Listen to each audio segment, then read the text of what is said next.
Joe Biden will take center stage for perhaps the last time on Monday night when he addresses the Democratic National Convention in Chicago, as the U.S. president faces a backlash over one of his most complex legacies. Tens of thousands of protesters are expected to converge in the host city to demand that the U.S. end military aid to Israel for its ongoing war in Gaza.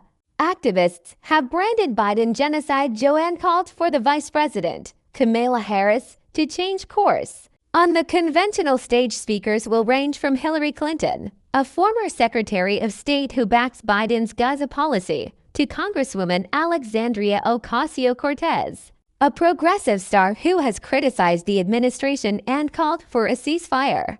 The speaking lineup also includes Senators Chris Coons of Delaware and Raphael Warnock of Georgia, Representatives Jamie Raskin of Maryland and Jasmine Crockett of Texas, Andy Beshear, the governor of Kentucky, Sean Fain, president of the U.S. Union, and women that have been subjected to cruel and dangerous abortion bans under Donald Trump. Just over a month ago, Biden had been expecting to give Thursday's closing speech as he accepted the Democratic nomination for 2024. But his withdrawal from the race last month and the party's consolidation around Harris means that Biden will speak on opening night and then set off on a holiday. The president has been reportedly working on his address with his longtime advisor, Mike Donilon, and chief speechwriter, Vinay Reddy. He is expected to return to a familiar theme, the defense of democracy against Donald Trump, and tout Harris as the ideal successor. What he's going to say, in part, is that he picked Kamala Harris to be his running mate because she was brilliant. Cedric Richmond, a co-chair of the Harris-Walz 2024 campaign, told a press briefing on Monday. Because she had experience as a prosecutor, experience as an attorney general, she was an effective and forceful as senator. He's going to make sure that people understand that he picked her because she was great, she was a great partner, and that she's going to be a great next president of the United States. Biden is likely to receive a far more electrifying welcome as an outgoing president than he ever did as a candidate.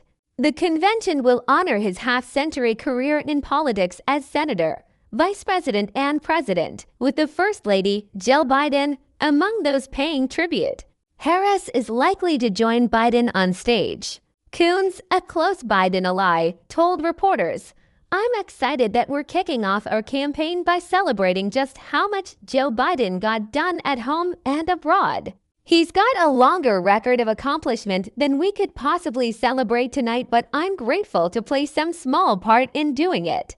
It will be a bittersweet moment for the 81-year-old, who is still reportedly irked by the role that the senior Democratic figures Barack Obama, Nancy Pelosi, and Chuck Schumer played in pressuring him to step aside amid questions about his mental fitness. Still, the mood among Democrats is buoyant as opinion polls show Harris leading or tied with Trump in crucial swing states. The Illinois governor, J.B. Pritzker, told CNN's State of the Union program that the convention would be like a rock concert.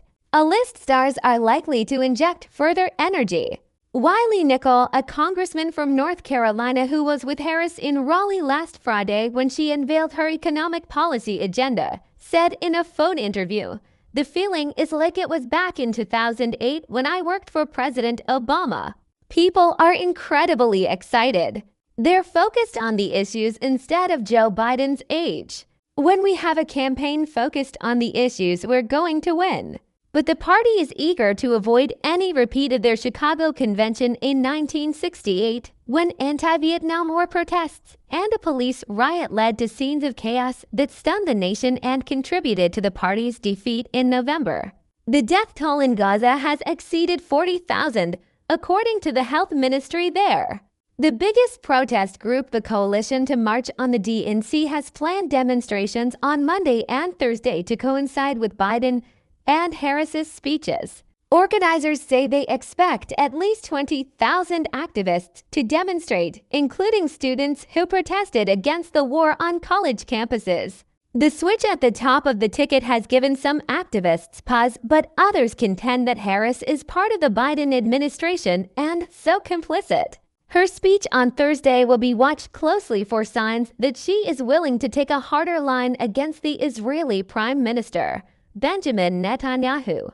"We need to hear from Vice President Harris," said Abbas Alawi, a national uncommitted organizer and an uncommitted delegate from Michigan.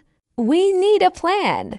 Organizers said they needed something concrete to relay back to voters in their communities to convince them to turn out for Harris. Peter Beinart, a professor of journalism and political science at the Newmark School of Journalism at the City University of New York, argued that Harris can distinguish herself simply by enforcing an existing law that bars the U.S. from assisting any unit of a foreign security force that commits gross violations of human rights. The premise of the Leahy Law is that all lives, including those of Palestinians, are equally precious, Beinart wrote in the New York Times.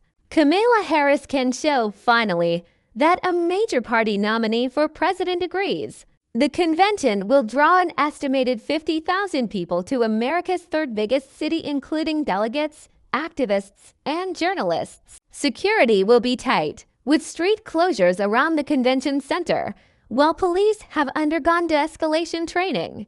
On the eve of the convention, Democrats released their party platform, a document of more than 90 pages presenting their policy priorities. The platform was voted on by the convention's platform committee before Biden's exit and repeatedly refers to his second term. Speaking to The Guardian, former Barack Obama advisor David Axelrod said he saw the race as a dead heat and that the Harris campaign should fight against a sense of complacency in the party. "Yes, it's largely tied across the battleground and sees a point or two behind in the Sun Belt states," he said. "And given where we were a few weeks ago, that's a fantastic place to be. This race is now very close." He added, "I think that if the Harris campaign has one message it will try to get across during this convention, it's that there is no room for complacency in this election." On Monday, the convention will focus on the Biden administration's policy accomplishments. Tuesday will contrast Trump's and Harris's visions for America. Wednesday will emphasize the importance of protecting individual freedoms. Thursday is entitled "For Our Future," underlined by Harris's speech. Trump and his running mate, J.D. Vance, will spend the week counter-programming the Democratic convention with a tour of battleground states, including Pennsylvania, Michigan, Wisconsin, North Carolina, Arizona, and Georgia.